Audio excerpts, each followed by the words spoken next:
Having sailed these many years on the high seas, today it appears I will end my career as captain of this mighty pirate vessel. If you are to take on a pirate life, there are many things that you must know from my own life story. Who'd have thought that it would come to this? I've survived mutinies and storms, but now I sit in the bowels of my own ship, prisoner of the Royal Navy, me sworn enemy. 'Tis an unheroic ending to this captain's story.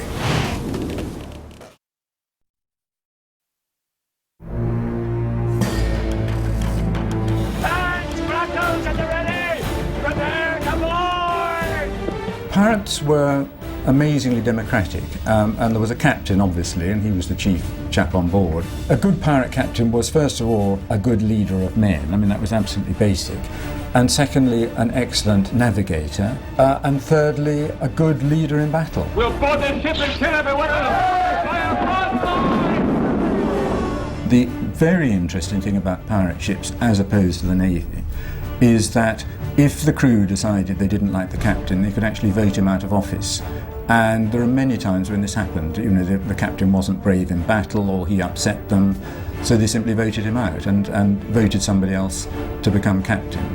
There was a quartermaster who acted on behalf of the crew, and he was the one who, when they attacked a ship, would lead the crew into action. Come on!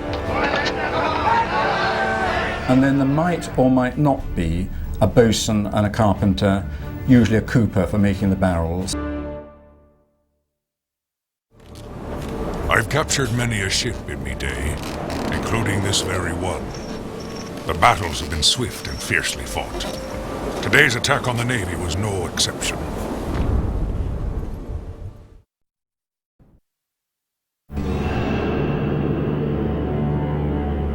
There was a fairly standard method of pirate attack, that you would shadow your victim for a while. When you thought that ship's worth attacking, you would then come up alongside, fire a shot across the bows, which was the traditional way to say heave to and stop your ship.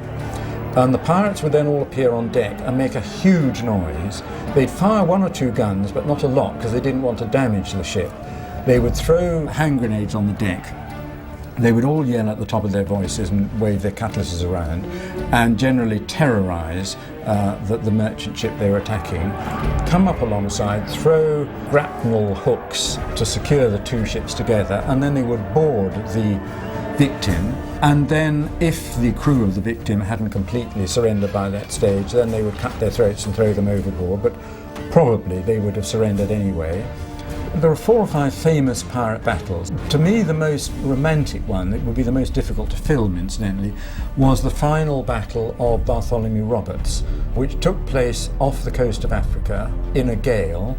And Bartholomew Roberts had 2 ships, and he was attacked by a warship called HMS Swallow, and the battle took place in the height of a storm. Both ships were firing at each other, and in the end Bartholomew Roberts was killed by a cannonball at the height of the battle, and his ship was captured, and most of the crew were subsequently hanged.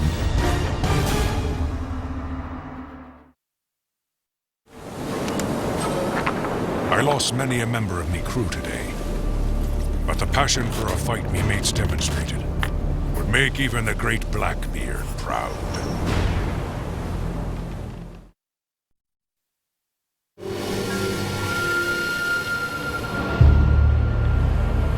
Blackbeard has become one of the most notorious pirates because he was a great sort of self-promoter, and he would go into battle with smoke billowing around his head and guns all over him. And he was a big, tall man. He was 6'6" or so. He did have a huge beard, black beard, that he plaited when he went into battle.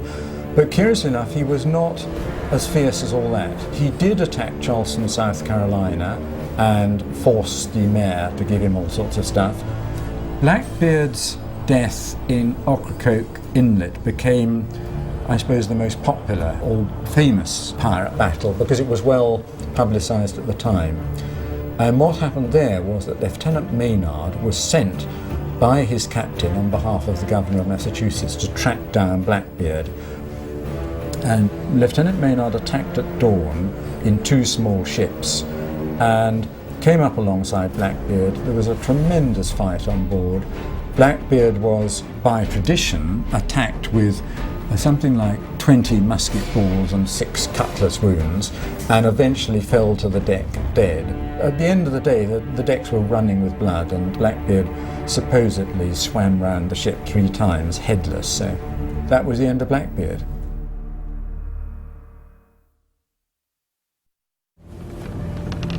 Yes, old Blackbeard would covet our good fortune.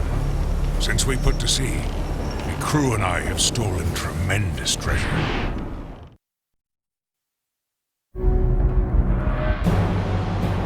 In the days of Francis Drake, and a bit later than that, the Spanish treasure galleons used to go regularly from the Spanish Main via Havana back to Spain.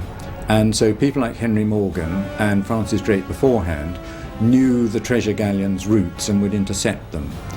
But later pirates actually would know where the trade routes were, and they would shadow a merchant ship for a while and try and work out whether it was a ship worth attacking and whether it was powerfully armed, and if it was too powerfully armed they wouldn't attack it. Pirates first of all went for gold and silver, because that was what would make them rich quick. But also, and what is surprising, is that pirates used to steal what you would call household goods. They'd steal soap and bits and pieces just to keep them going on board. They would also steal very often essential items of gear from the other ship. They might steal anchors and ropes and that sort of thing. A lot of ambitious pirates would trade up their ships, so they would start with like a 26-gun ship. They would attack a 42-gun merchant ship and then take over the merchant ship, and that will become the pirate ship. They put some more guns on it, and some of the famous pirates would have a little fleet of pirate ships so that they'd be on the biggest one, and they had 2 or 3 other ones as well. And what they always endeavoured to steal was plenty of drink. Give me a full one, George. And one of the interesting things about a pirate attack is that having got all the loot they wanted, they would end up completely plastered. So that was the usual end of a pirate attack.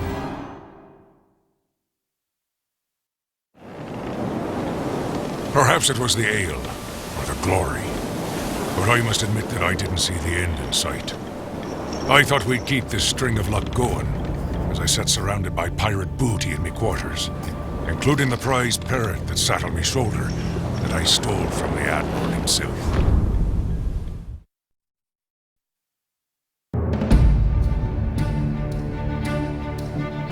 What I think so interesting about pirates is that they are instantly recognisable. Somebody can walk into a room and they've only got to have an eye patch or a wooden leg and they're a pirate. And they become associated with a whole lot of things, like walking the plank and all that. But I suppose the key recognisable things are wooden leg, scarf round head, eye patch, earring, pistols, and parrot.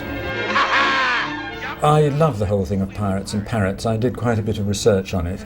The fact is that parrots were very popular souvenirs for sailors to bring back from the tropics. I mean, they also brought back monkeys and occasionally things like tigers as well, but a parrot was a much easier thing to bring back. You could teach it to whistle and to say things like pieces of 8. The earring was something that you put your savings into, and it was gold. And actually one theory I've heard is that the gold earring would pay for your funeral, so that when you were collapsed on the deck with a knife through your throat, your mates would make sure you got a decent burial. I think the reason pirates had eye patches was simply because, like sailors, they were prone to shipboard accidents and being caught in a sea battle, what covered up the missing eye. So simple as that, really. Was it a one-leg man? The thing about peg legs or wooden legs, incidentally, Long John Silver does not have a wooden leg. If you read Treasure Island, he just has one leg only and he hops around on a crutch. And yet he's given rise to the fact that all pirates had wooden legs, so it's sort of rather ironic. But lots of sailors had wooden legs simply because they were easily damaged on board a ship. I mean, sailors were always falling out of the rigging, and you could get yourself crushed with ropes and fall overboard or crush between ships, or get your leg shot off with a cannonball. So sailors tended to have bits and pieces of their bodies missing, and obviously if you had a leg missing you made do with a wooden leg. I reckon round about 1700, the pirates in the Caribbean started to use a black flag with some sort of scary symbol on it, like a skull or a whole skeleton. The early pirate flags sometimes had a hourglass as well as a skull or something like that, and the theory was that you've got a limited amount of time, and if you don't surrender within that time, you will be dead. So over about 20 years, the skull and crossbones gradually became recognised as the pirate flag. Though actually up to that point, different pirate captains had had variations of their own, but that's what ended up as the pirate flag. When our ship wasn't sailing under the Jolly Roger, you would have thought by my appearance that I was closer to Sir Francis Drake than to a rogue and a scoundrel.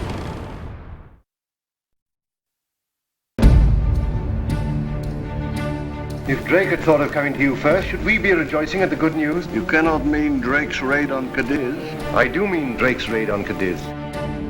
Sir Francis Drake would never have seen himself as a pirate, but the Spanish did see him as a pirate, and the reason was that Francis Drake went out on a series of plundering expeditions on the Spanish Main and attacked Spanish ships and Spanish treasure ports.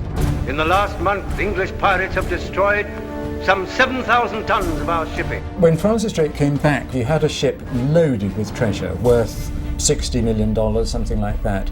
And he then becomes, in fact, a part of the English Navy, and he then becomes an English hero, really, and attacks the Spanish Armada and attacks Cadiz and so on. So he ends his life as Sir Francis Drake and a great British hero, but he began life as a pirate.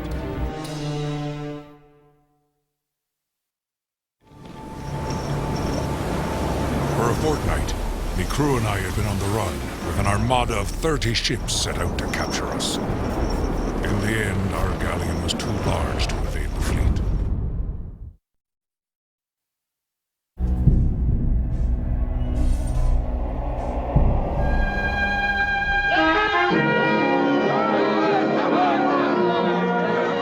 The thing about pirate ships is they came in all shapes and sizes because there was no such thing as a pirate ship built for a pirate. It all depended on which ships the pirates were able to capture. So they might mutiny and take over the ship they were on, or they might have got a small ship, attack a larger one and take that one over. The movies always show huge pirate galleons, and I think the reason for that is that the movie director wanted a huge deck so he could have sword fights and people swinging through the rigging. But all my research has shown that the favourite pirate ship was much smaller. It would often be a single-masted vessel, we would call it a gaff cutter now, with one big huge gaff sail, heavily armed. The reason they liked the smaller ships with the big sails was that they were faster, they were shallow draft, so that they could escape from a much deeper draft vessel in shallow water, and they could be beached at low tide so that you could scrape off the barnacles. A few pirates, like Bartholomew Roberts and Blackbeard, did have large, almost warship-like ships, but they were fairly rare. They were the most successful pirates that went in for the big ships, but your average pirate went in for something much smaller. The pirate hoped that you wouldn't see it was a pirate ship until the last moment. And many pirate ships endeavoured to look exactly like merchant ships and would actually fly friendly flags of a neutral country like Holland or something in order to lull the victim into a false sense of security. And then at the last moment they'd swoop up alongside and raise the Jolly Roger and attack.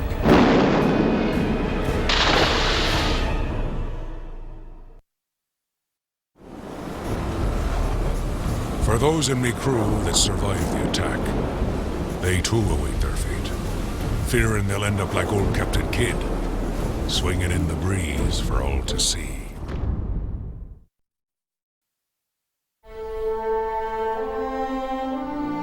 Captain Kidd never meant to be a pirate. He was a Scotsman who went out to live in the West Indies. He became a privateer. He bought a house in New York, married and had 2 daughters, and he then went to London and he set up a privateering expedition, went out to the Indian Ocean to catch pirates, but he had a mutinous crew. He didn't catch any pirates and he actually turned pirate himself. captured a ship called the Quedda Merchant, which was a treasure ship, and upset the East India Company by capturing a East India Company ship.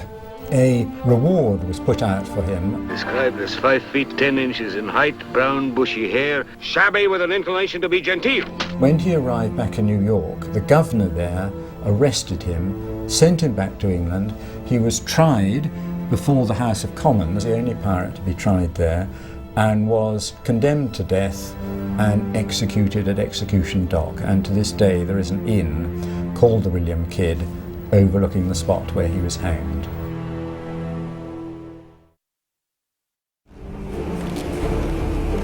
Rest assured, this captain will not go down without a fight. They'll have to kill me in a mighty battle, like the great Black Bart, if they plan to end me time as a pirate captain.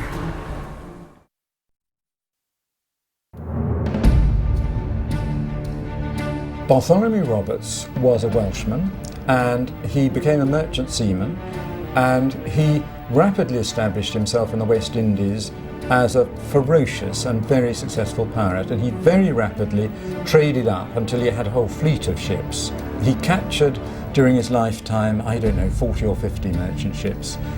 He sailed across the Atlantic several times, and eventually became such a menace that the British sent out a warship to track him down, and he was actually in the end cornered off Africa and killed in a sea battle.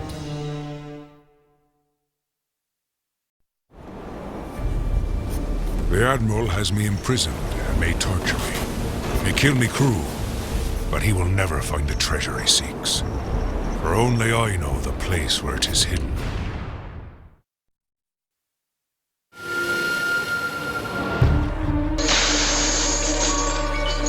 Devil's hides can find Mr. Silver, but not when them that finds has hid it, says I.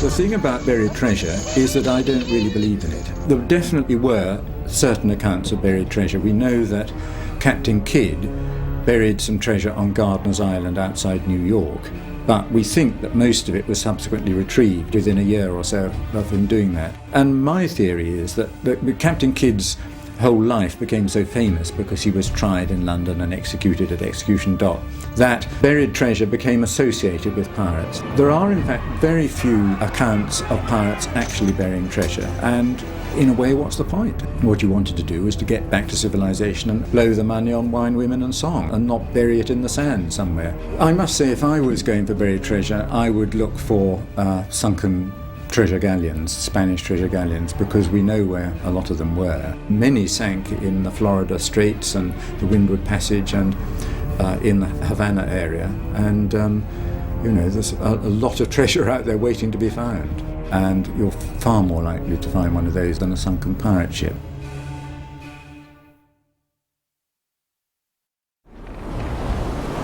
So here I sit, awaiting my fate. Let the Royal Navy try to kill me. Give it their best shot. There is no torture or punishment that I fear.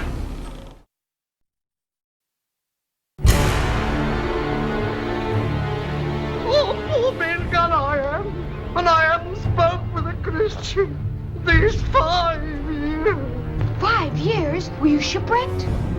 Nay, mate, marooned. The chief pirate punishment was marooning, which was very simple really. You put the pirate ashore, usually on a deserted island or islet, and by tradition he was allowed a gun and a bit of gunpowder and some bullets and a flask of water to survive or not. It all depended really whether he was picked up by a passing ship. Cutting off ears and noses was reasonably common, and then of course death for anyone who really broke every code in the book, and how you were killed depended on the pirate captain really. Walking the plank is, as far as I'm concerned, a complete myth. In all the research I've done on piracy, I found one account of walking the plank. The thing about walking the plank is that it appears in Peter Pan. It then appears in all the famous movies, Douglas Fairbanks Jr., Errol Flynn. Everybody's seen the movies, and therefore everybody assumes pirates make people walk the plank. Jack Sparrow, Be it known that you have been charged, tried and convicted for your willful commission of crimes against the Crown. Gallows Point was a particular spot in Jamaica, just near Port Royal, where pirates were hanged who were caught in Jamaica. A pirate hanging was a very public spectacle. You didn't have television in those days, so everybody would roll up to a pirate hanging to have a good time, really. They set up the gallows on the waterfront. The pirate would be brought out, go up a ladder, and the noose would be put round his neck, and then the ladder would be kicked away, and he dropped and was hopefully died immediately. Usually what then happened, if the pirate was famous enough, the body would be put in an arrangement of iron hoops and chains and hung from a gallows that would be positioned somewhere where all the sailors could see it.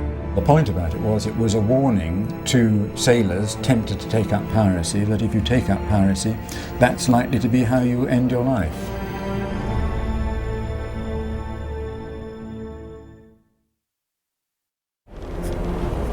Try as they might, this is not the end for this captain. Know this, I will never be stopped. For as sure as this medallion of Aztec gold hangs around my neck, I am not one they can kill off so easily. I am more than their sworn enemy. I am a pirate.